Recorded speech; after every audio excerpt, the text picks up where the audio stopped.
você é natural de onde, hein? Minas Gerais, Sapucaí-Mirim, uma fazenda no município de Sapucaí-Mirim. Tá. E você sempre viveu lá a sua infância, adolescente, como é que foi? Eu vivi na fazenda até mais ou menos 14, 15 anos. Aí depois eu vim para São Bento, Sapucaí, para me fazer um ginásio.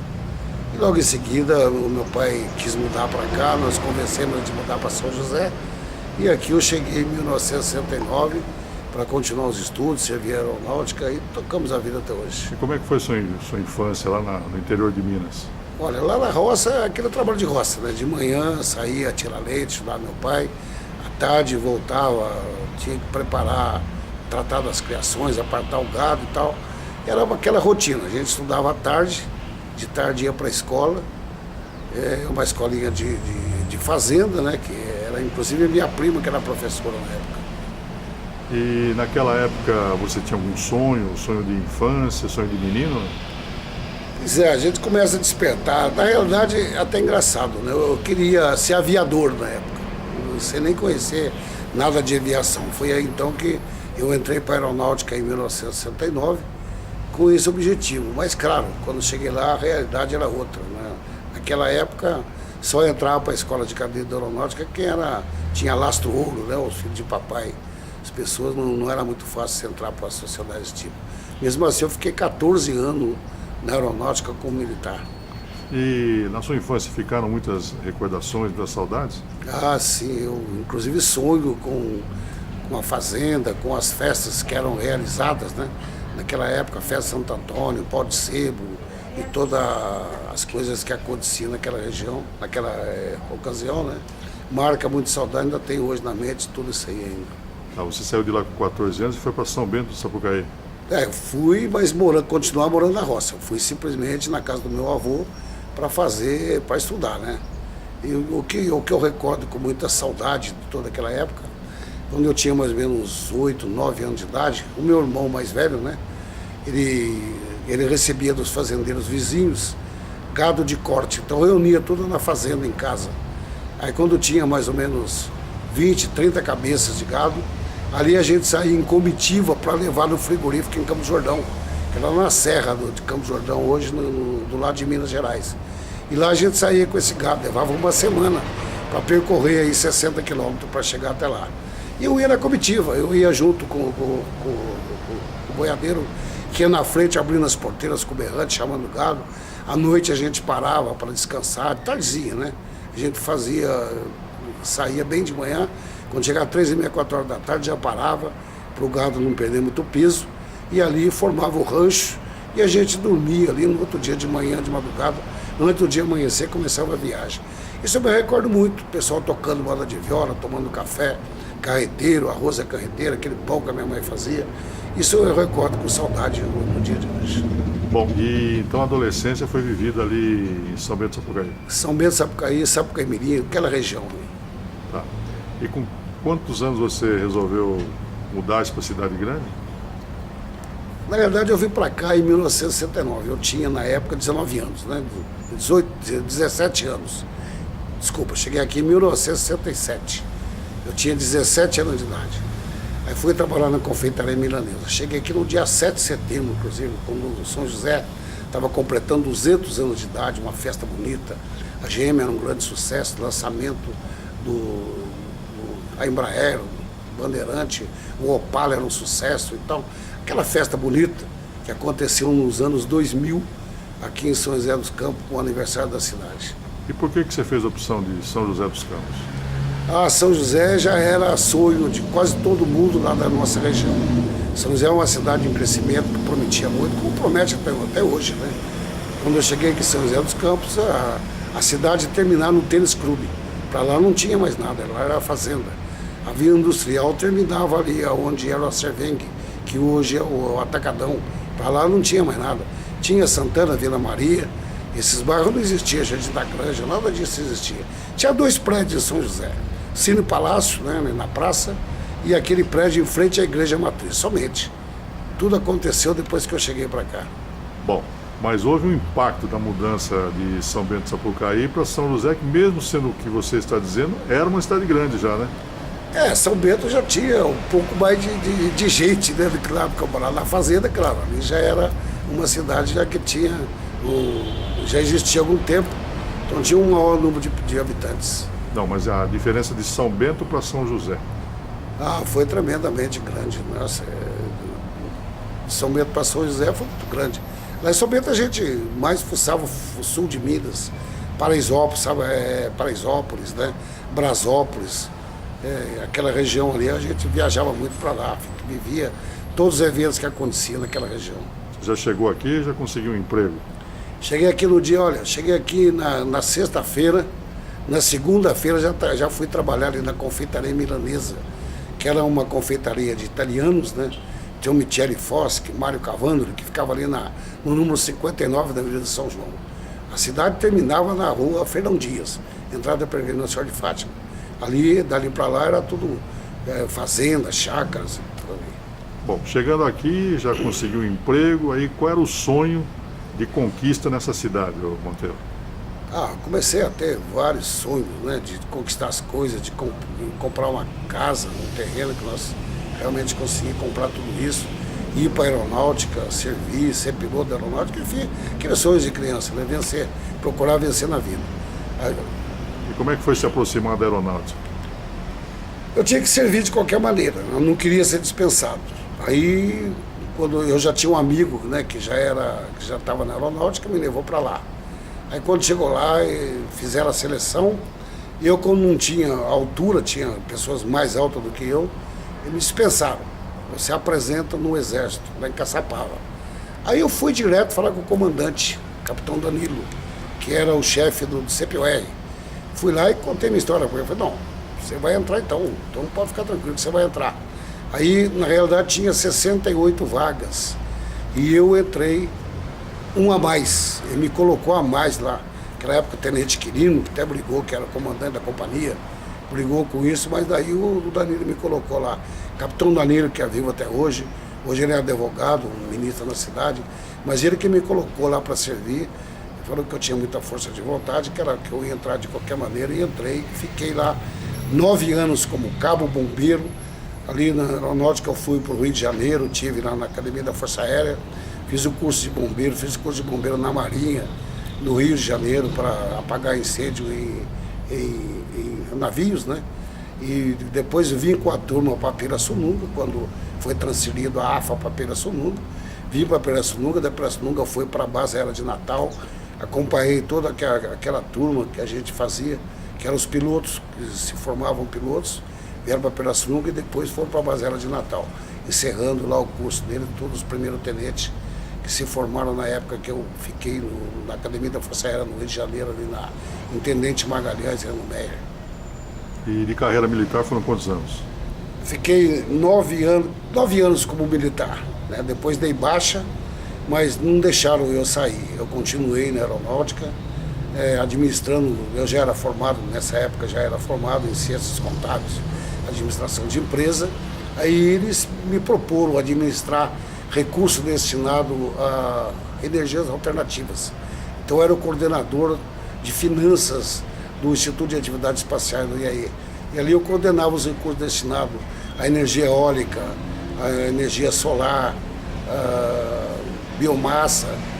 Inclusive o primeiro motor a álcool que foi feito aqui no DPO, aqui no CTA, eu acompanhei todo o desenvolvimento disso, liberando os recursos financeiros, que eu fazia os relatórios para mandar para a FINEP, mandar para o Banco do Brasil, que eram os órgãos do governo que financiavam esse projeto. E assim foi depois para a fibra ótica também, que desenvolveu através do cinturão de Van Halen, hoje o sinal que nós utilizamos para a implantação das telecomunicações no Brasil, o celular, etc. A história é grande, aerogeradores, os cataventos, né, que nós também desenvolvemos energia eólica. Ali eu tive nesse projeto também, financiado pelo Banco do Brasil na época, pela FINEP, e nós tivemos lá instalações disso aí, lá na Barreira do Inferno, Natal, viajava muito para lá para fazer as coletas necessárias, viajava muito para o sul do Paraná, Santa Catarina, lá em Blumenau, e também União da Vitória, onde era instalada a torre para captação dos sinais de comunicação, para poder desenvolver todo o sistema de fibra ótica que hoje nós utilizamos. E você gostava desse trabalho? Ah, gostava muito, gostava muito. Mas daí sabe como é que as coisas vão passando. E foi quando eu cheguei em 1983, já formado, já com uma capacidade de trabalho grande. O CTA, o dinheiro era limitado, não faltava nada, né? Porque muita coisa você tinha muitos benefícios que não vinham no pagamento, pagava pouco. Aí eu queria crescer um pouquinho mais, fui convidado para trabalhar na Avibras, o convite tentador, 3 vezes o que eu ganhava no CTA, aí pedi conta no CTA, ninguém queria deixar eu sair, meu brigadeiro Piva não queria deixar, os oficiais do lado não queriam que eu saísse de jeito nenhum. Mas saí e fui para a Avibras. Lá na Avibras fiquei mais 10 anos na Avibras. Aí depois parou a guerra do Saddam Hussein, quando parou a guerra do Saddam Hussein, a Avibras teve uma perda muito grande de dinheiro, né, por problema não recebeu todo o equipamento que ela tinha mandado lá para o Saddam Hussein, e começou a atrasar pagamento, e propuseram lá, quem quisesse fazer acordo, podia fazer. Eu fiz um acordo, saí e fui trabalhar por conta própria, abri uma empresa chamada Microplast, onde a gente tinha uma usinagem de alta precisão. Como eu era gestor de finanças também lá na Avibras, conheci o presidente, o diretor do FINEP, consegui financiamento para financiar máquinas automáticas para a gente colocar na nossa usinagem. E ali foi, quando eu cheguei lá, o meu sócio, que era o Juarez, tinha 7 funcionários, de 7 foi para 42.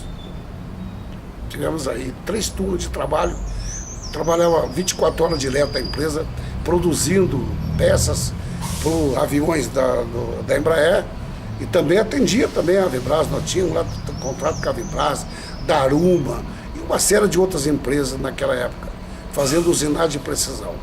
Mas daí veio o plano Collor, aí tomou o dinheiro de todo mundo, confiscou a nossa grana. Aí a gente praticamente perdemos todos os nossos contratos.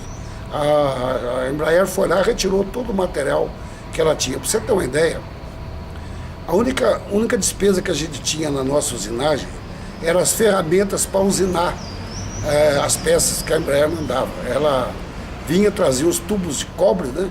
A gente fabricava os parafusos, as peças direcionadas por eles, e o único trabalho que a gente tinha lá, o nosso faturamento era de 80 milhões na época, contra uma folha de pagamento de 42 funcionários, somando tudo com encargo, dava 14 mil. Para você ver a lucratividade desse nosso trabalho. Era eu, mais um sócio, o Juarez, e mais o outro professor lá também, que era sócio nosso, Rubens. O Rubens era o professor, que acompanhava tecnicamente toda a produção, o professor treinado para isso, de usinagem. E aí nós saímos, eu vendi então a Microplast para 2 engenheiros da Embraer, chamados Jader e Sakamuni, e fui tratar de outras coisas. Foi quando eu vim para o São José Esporte Clube, isso aí já era o ano de 2000, vim para o São José Esporte Clube, Pedrinho Dominicali, eu já era conselheiro, Pedrinho Dominicali quis assumir a presidência e me convidou, eu já era presidente do Conselho Fiscal, aí vim com ele, ficamos 2 anos no São José. Ali no São José eu fiz bingo para arrecadar dinheiro para o clube, foi a única época em que o São José tinha crédito em tudo quanto é lugar, fazia fila para vender para o São José. Até o Percy prestou dinheiro para me pagar bicho para os jogadores. E todos os bancos oferecendo dinheiro para o São José, a única vez que o São José estava realmente cheio da grana. Isso foi de 1998 a 2000, né? Foi nessa época que o Pedrinho Dominicali foi o presidente de São José. Aí depois dessa época, aliás, 2000, 2002, se não me engano é isso. Aí foi quando o Pedrinho, eu saí de São José, já fazia bicos, né? Não deu para trabalhar com o Henrique Ferro, não tivemos acordo. Eu saí e fui fazer bingo para outros clubes. Fiz bingo em Taubaté, fiz bingo em Guaratinguetá, fiz bingo em Barra Mansa, fui fazer bingo de campo. Onde a gente vendia as carteiras, fazia bingo. Fui até me associar aí com um bando de picareta, que não deu certo. Aí tive sérios problemas com justiça por causa de todo esse negócio. Eles eram um bando de picareta realmente, faziam sorteio, não entregavam os carros. Isso acabou abalando o meu trabalho.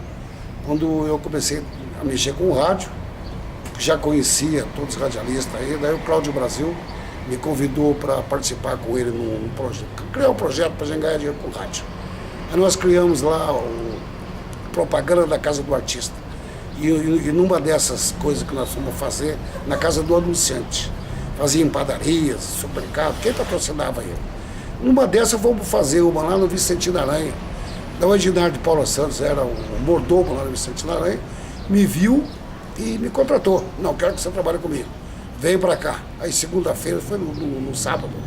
Na segunda-feira eu fui, conversei com ele, acertamos e tô com ele já há 14 anos, trabalhando aqui na Alcel. Trabalho divulgando a empresa. Tenho hoje um programa de rádio na Logos FM desde aquela época, 2003, que está no ar sábado das 11 ao meio-dia, falando de vida e de saúde. Já passou por mim mais de 500 entrevistas médicas nesse período. E todos os dias eu faço um link com todas as rádios parceiras da Alcel, falando o que a Alcel faz, o que a Alcel proporciona para os associados. Estamos aí até hoje fazendo isso. E essas entrevistas que você fez nesses longos de 14 anos, você tem elas guardadas, gravadas ou não? Grande parte eu tenho gravadas, né? Eu tive um problema no CPU de um computador, onde estava tudo gravado e, lamentavelmente, eu não tinha feito o backup do arquivo. Então eu perdi muitas entrevistas, mas tenho muitas entrevistas gravadas. Tem, inclusive, no YouTube também, muitas entrevistas. As pessoas podem entrar lá e falar Alcel, YouTube, vai aparecer entrevistas gravadas com quase todas as especialidades médicas. Quando você fala da Alcel, você fala com muito carinho. Você tem amor por essa empresa, Monteiro? Gessel, você veja bem, uma empresa que me acolheu numa época que eu estava pisando em ovos, na realidade. Não estava passando necessidade, mas estava sobrevivendo com muita dificuldade. Vim para cá ver um projeto crescer. A Alcel naquela época tinha 7, 8 mil associados, hoje 25, 26 mil associados. Tinha um contingente de beneficiário na ordem de 90 mil, 70 mil, hoje 180 mil beneficiários. Esse crescimento todo, né, essa garantia, sem mudar a estrutura da empresa, a empresa continua sendo a mesma, simples, na mesma sede, na rua Antônio Sais 395, do mesmo jeito, um crescimento, não crescimento assim de grandiosidade, mas de contingente, de oportunidade para as pessoas ter saúde. Isso aí realmente dá orgulho, sim. O que São José dos Campos representa na sua vida, Monteiro? Olha, São José sempre foi e sempre será uma cidade de grandes oportunidades. Eu lamento muito nesta cidade, ainda é a parte administrativa, né, política, que nós ainda não conseguimos produzir um político à altura e à grandeza dessa cidade. Hoje a gente vê aí as eleições, as pessoas passam por lá, não tem aquela visão, né, que a gente visualizava no passado, nos políticos remotos que passaram. Vou citar Edinardo de Paula Santos, que teve aí, que pensa longe, né, 10 anos na frente dele, mais até. Edinardo, quando esteve lá, fez aí projetou um anel viário que hoje, imagina se não tivesse, hospital municipal e uma série de outras coisas que ele fez, que quem conhece a história do Edinardo sabe. Você vê hoje, prefeitos passam por lá, não fazem nada, só conversa, entendeu? Então a gente fica meio triste com isso. Mas tirando essa parte, que aliás não é só de São José, é do Brasil todo, principalmente na atual situação política que vive o Brasil nesse ano 2017, 2010 para cá. Depois que o PT assumiu, na realidade, os 2 primeiros anos foram bons, depois detonaram o Brasil na situação que está hoje. A gente fica um pouco meio triste. São José também sofre as consequências de tudo isso, o desemprego, a falta de confiança dos empresários. Mas eu confio, eu tenho confiança porque nós temos capacidade, tecnologia para ainda ser uma grande cidade. Já somos, né? Continuar sendo uma grande cidade, líder absoluto de todo o Vale do Paraíba e talvez do estado de São Paulo. O rádio passou a ser para você um hobby ou já faz parte de uma profissão? Cara, rádio, quando eu falo em rádio, eu até me arrepio. Quando eu cheguei em São José, como eu disse para você, em 1967, tinha um baile na Associação Esportiva São José. E eu fui no baile. Sempre gostei de dançar. Dizem até que eu sou pé de valsa, né? Eu conheci uma pessoa chamada Alcinda Ribeiro. Alcinda, dancei com a Alcinda. E ela falou assim, olha, eu tenho um programa na Rádio Clube de São José chamado Rancho Alegre, para me visitar. E eu fui e comecei a gostar de rádio. Já me colocou no ar, e vendo aquela coisa toda. E aí continuou no sangue, assim que eu tenho a oportunidade de pegar um microfone na rádio e ficar feliz. Aí já é um hobby realmente que está no sangue, não adianta. Sua religião qual que é? Sou católico. Você torce para qual time? São Paulo. Bom, na Alcel a gente sabe que você é um empreendedor, no rádio sabemos que você é um grande radialista. Agora, e na cozinha, como é que é o Monteiro? Olha, eu aprendi a cozinhar um pouquinho. Quando a gente viajava lá para a União da Vitória, junto com o coronel da Aeronáutica, chamado Edicel de Freitas Coutinho, a gente às vezes fazia a nossa comida. Então eu aprendi a fazer uns pratos diferentes, né? Mas eu gosto mesmo de churrasco. Gosto de assar uma picanha invertida, fazer um churrasco. Realmente eu sou especialista nisso, posso tirar o chapéu, que não é fácil competir comigo na churrasqueira. Música, cinema ou teatro? Eu gosto de tudo. No teatro a gente vai pouco, não temos ainda aquela cultura teatral, especialmente aqui em São José. Mas música eu adoro, música. Todos os tipos de músicas, com preferência nas sertanejas raízes, né? Que é a música, desde a minha infância a gente curte. Meu pai cantava, meu irmão canta. Você gosta de viajar? Adoro viajar. E recentemente eu estive lá em Caldas Novas. Tem uns muito legal. Eu vou esse ano, se Deus quiser, o ano que vem, logo no começo, tem já programada com outras viagens dentro do Brasil. Não me preocupe em sair fora do Brasil. Mas tem algum país do mundo que você gostaria de conhecer? Itália, quero conhecer Veneza.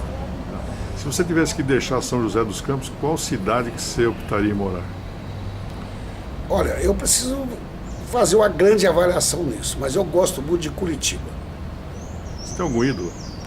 Roberto Carlos. Pessoas marcantes na sua vida? Nossa, eu tenho aí o doutor Dinardo, um deles. Major Edicel de Freitas Coutinho, né, que era um tenente-coronel da Aeronáutica. Coronel Amarante, da Aeronáutica também.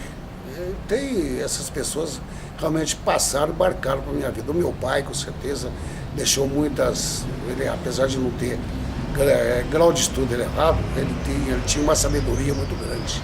A minha mãe também, que não tinha cultura, mas ela era escritora, ela escrevia. E tem até hoje as poesias que ela escreveu há mais de 40 anos atrás, né? Ela escreveu sobre a água, coisas que nós estamos vivendo hoje, a carência no planeta. Ela já falava sobre isso aí há 40 anos atrás na poesia dela. Os filhos são importantes na sua vida? Nossa, maior fortuna. E uma grande saudade, Monteiro? Grande saudade. Saudade do tempo militar, saudade do tempo que eu estava na Aeronáutica, né? Estava lá em todos os lugares que eu passei, no Rio de Janeiro, na Intendente Magalhães. A gente ia a pé ali para Barra da Tijuca, ia passear na Praça 15, toda aquela região lá.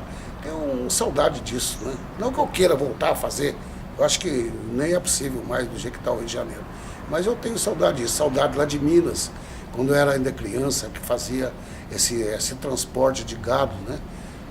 De gado para vender no frigorífico, das cantorias do meu irmão, com os amigos dele, amanhecendo aí, cantando moda de viola, tomando cachaça e essa coisa toda. Isso aí realmente ficou saudade, ficou marcado. Então tudo valeu a pena? Valeu a pena, a vida valeu a pena, vale a pena.